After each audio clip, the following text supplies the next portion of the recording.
Greetings, my fellow countrymen. Good morning, good afternoon, good evening to you, depending, of course, on your geographical location as you watch this video. Now, today, I would like you to imagine a few things for a second. Imagine a country where crime has been normalized as the order of the day. Imagine a country where corruption has been normalized as the order of the day. Now imagine a country where rape is the highest and murder is the third highest in the world. Countries that have been in war for the past 20 years, like Afghanistan, still come short statistically to this sanctuary of murder and rape. Now you can stop imagining and open up your eyes because you live in that country, and that is South Africa. Politicians in this country pat themselves in the back, claiming that they have delivered a better life for all, and the media does not correct them, their narrative, as can be seen in what Fikile Mbalula did a few days ago. Would you then be surprised if robbers were so emboldened as to rob a minister of transport who was surrounded by her own bodyguards? Listen to this. The whole experience was very traumatizing, devastating, and it was bad. It was around 3:30 in the morning, and we had a puncture, and we drove for quite a longer distance, but ultimately we had to stop because the puncture was getting damaged to the extent that it was the rim now that was on the road. So they changed the tire when they were just putting back the bags and the tire. Then I was sitting in the car, of course. Then I could hear that there was something happening. When I looked out, indeed, there were people and with guns pointing at the protectors. They could have done anything because they came behind them with guns already pointed at them. So they ordered them to sleep, which I think it was the best thing for them to do. And now, of course, this is very sad, and it is also not a time to point fingers, but just to reiterate the point that what the minister has now experienced is a daily occurrence, a daily experience of many South Africans who do not have bodyguards that are carrying firearms. This then means there is something wrong with the way this country is governed. How do criminals get to be so emboldened as to attack a minister? Now, of course, we know that it is a modus operandi in the national highways of South Africa, particularly the N12, the N3, and the N1, to have some spikes on the road. And then your car suddenly you're experiencing a punch, and you early hours of the morning, and when you get out, you are ambushed like this. It is not the first time. It has happened over and over again. What is surprising about this occurrence is that two policemen who were bodyguards came out of the car, and their focal point was the tire that was punctured.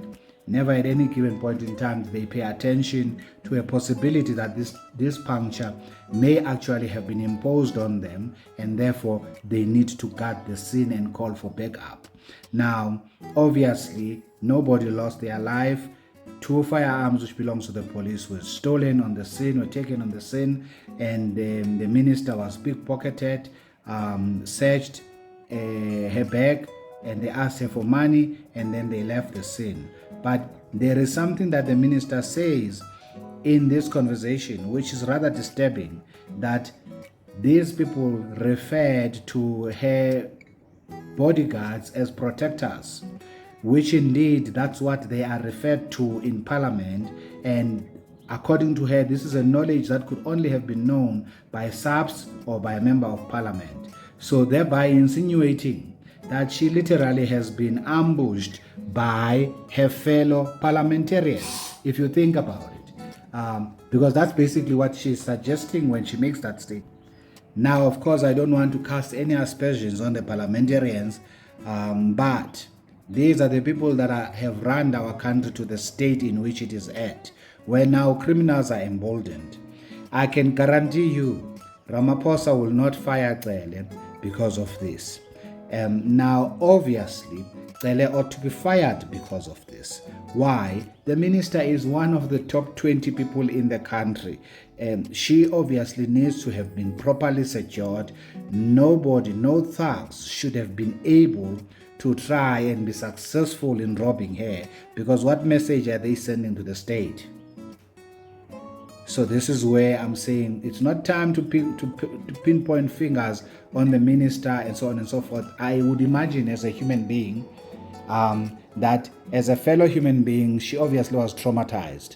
That is why, for me, this is not about her, but it is about those who are supposed to have literally guarded her. And what message is it sending to the country if a minister can be robbed with bodyguards surrounding her?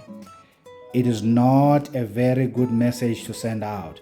South Africa is descending into crime. We have the highest murder rate in the world. We, as a matter of fact, to give you factual statistics, we are the third highest murder rate in the world. We are the capital of rape in the world. This ought not to be the case, but our politicians are busy politicking, as Mbalula a week or so ago was telling us how that the African National Congress has delivered a better life for all. Is this the better life for all that he's talking about? That when you leave your house, you must always be on looking over your shoulder as to who's following you, which car is behind you, and the registration plate, how far has it been following you, and so on and so forth. Do we now as citizens need to take the law into our own hands and be armed to the teeth? You tell me what you think, because I do not think that if police can fail to protect a minister, sure, nobody lost their life, but for me, this is a failure. Those criminals should have now been dead and ready to be buried if the minister was properly safeguarded. Because first and foremost, when you're talking about security around such a VIP, when there is a puncture of the tire, there ought to be protocols that ought to have been followed. And one of such protocols is to have armed men facing the outside, apart from the one that's busy fixing the tire, so that if an occurrence of this nature takes place, these guys are sharpshooters. They would have taken out the three guys very easily. But this did not happen. And it then raises questions when she says they referred to her protectors by where are your protectors? Who's protecting you? And she claims in this very message that she found it very strange because nobody refers to, in South Africa, to their protectors as protectors, but rather we refer to them as bodyguards. And that's correct. Most South Africans refer to those people as bodyguards. But I'm not sure if it suffices to formulate or to form the suspicion that she has. But look, that is her suspicion. She alone knows why she would be suspicious of parliamentarians or the police.